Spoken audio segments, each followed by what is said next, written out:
We're here tonight to have a conversation, and a conversation that I hope can get occasionally a bit scrappy and maybe test some of us as to where we think the story should go.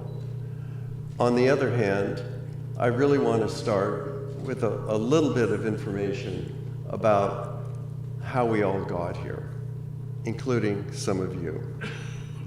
I want to thank Joe and the staff and all the people that the staff that are here represent for all the hard work that you have done on this project. I want to thank those of you who have given time as volunteers, people who have written huge checks, small checks to make this happen, because culture doesn't happen easily. It is kind of messy.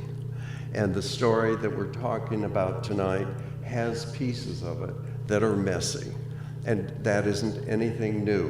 When I was a director in other museums, I said, oh my goodness, this is the same story I've heard before. And there's a lot of controversy even in San Francisco right now, as the San Francisco Modern is moved into its new $500 million edition, and a collection is under conversation in the community, the Fisher Collection, as it's making its way into the collection. And the only reason I mention that is that because one of the things that happened in the Art Museum of South Texas is that the Dorothy Hood estate made its way into the Art Museum of South Texas. It made its way into an institution. I think that's one of the most important things that could have happened to it.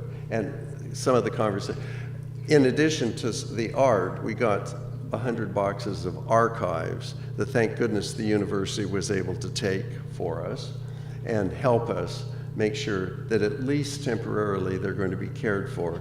And people like the curator tonight of this exhibition could find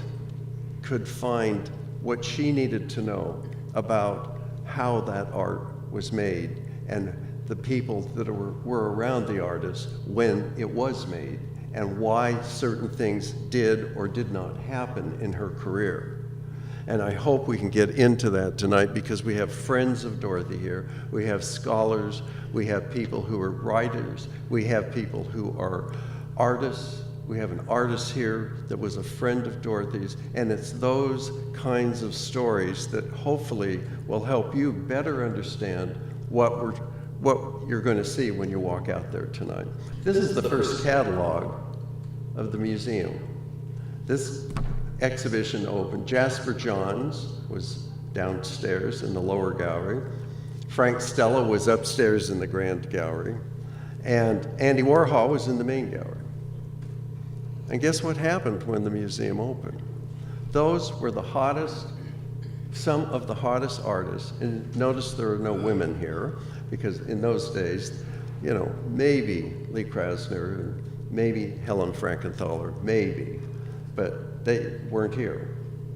But this is how it started, and this is where we are. This is where we are, and that is amazing. Was it an easy story for this to happen? No. There was a family here in town that wanted to create a contemporary art museum, and they did. And it was going to be an American museum dealing with the most cutting-edge art of the moment. And guess what happened? The second show that Kathleen Galander, the director of the museum, brought in was a contemporary show so everyone could understand art. And so she asked Donald Judd to send some things in, and Donald Judd made some boxes, plywood boxes that could be easily shipped from New York and put into the museum. And guess what we did? We came to the opening and we set our drinks on the art. In other words, Corpus Christi was not quite ready for contemporary art or modern art at that time. Today, we are still doing that. And is that wrong? That is not wrong. That is not wrong. Because if you live in a region, for the most part, you like it in the region, and you're not interested necessarily in going to MoMA or going to at the MFA in Houston, which at times can be very conservative in a way. But anyway, we are a regional museum that had the opportunity to acquire what I consider the mother of modern art in this state. She was the first one, in my opinion, that was doing the kind of work that could hold up any place in the United States. She was a person who elected to not go to the Capitol, but was very interested in the Capitol. So anyway, we have some very special people here tonight. Some people, individuals, professional people whose lives are dedicated to the visual arts. They come from very different points of view. Their histories are different, but they all share one thing in common. They are committed to the object. They're committed to identifying, telling the story, and letting us all understand more about where this art came from, how it was made, and all those details. I'd like to introduce a former colleague of mine, Dr. Carey Rote. She graduated from UT Austin. She's a specialist in pre-Columbian art. Dr. Rote has written and lectured extensively about art history with particular focus in pre-Columbian, Chicano, and contemporary Latin American art forms. So Carey's contribution to this panel will be tied in to the Mexican link. And your opinions will be valued as that part of the story comes in, because Dorothy was very tied in to Mexico for part of her career and continued to be interested in it throughout her life. Dr. Rote she continues her research into pre-Columbian art, and her current interest is it's so esoteric. I love it, Carey.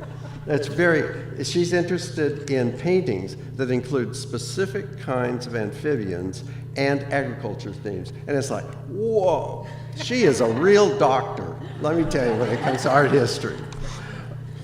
At this end of the table, I'd like to introduce Katie Robinson Edwards, also has her doctor from Art History, UT Austin. Dr. Edwards, since 1913, has been the curator of the Umlauf Sculpture Garden and Museum in Austin. She taught art history at Baylor University for 8 years prior to moving back to Austin. And in 2014, she published the book Mid-Century Modern Art in Texas, which is about Texas abstraction from the 1930s to the 1960s.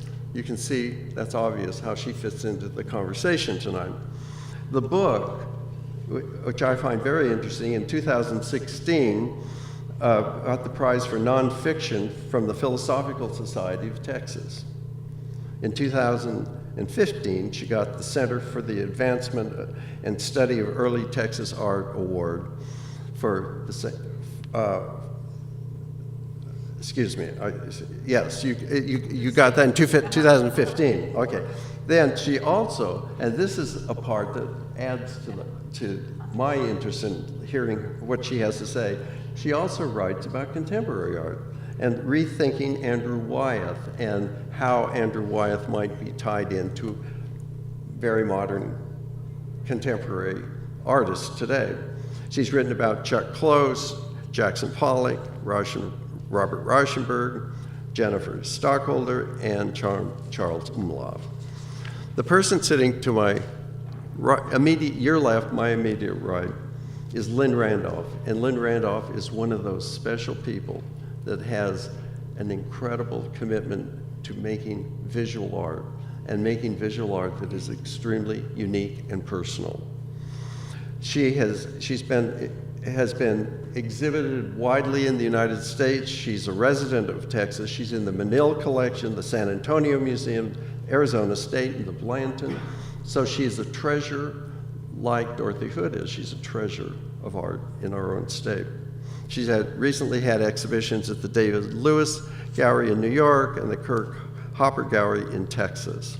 She currently is an artist in residence at MD Anderson Cancer Center, where she has worked for 8 years with patients who have been diagnosed as terminally ill. So she's a very special person. Now, we get to the curator. And it only will take 15 minutes, I promise. No. Susie Kalil is a scholar, a writer, and a person who has the passion for artists. She is not necessarily the creator. She's the creator of the story about the people. And Susie has a broad background. I was a museum director. I read many times her criticisms and her reviews in Art in America and Art News and Sculpture Magazine. I can remember those stories. She was the managing editor of the journal Art Lies. She co-curated, and this is what's so interesting because this is part of art history that I think is really a mark for you. But in 1984, she and Barbara Rose curated Fresh Paint, the Houston School, which moved the Houston School into the national story. And that is really hard to do, as we're going to talk about tonight for the artists we're focused on. She was visual arts director at Diverse Work, a core fellow of critical studies at LaSalle. She has written catalog essays on Bill Viola, Barry McGee, Benito Huerta, that showed here at the Art Museum, Melissa Miller, and is author of the monogram Alexander Hogue, An American Visionary. It is my pleasure to introduce this group of people who have the knowledge and have the story that hopefully we can learn from tonight. I'd like to start the questions with you, to all of you, and ask you to give a short answer, and we can turn it into a dialogue as it starts to unfold. And by the way, we're going to talk for a half an hour or so, and then we're going to open it up to the audience to start asking questions. So please hold your, as something comes up that you don't understand or you want to know about, hold the thought, and you'll have a chance to answer, or we'll have a chance to answer it for you.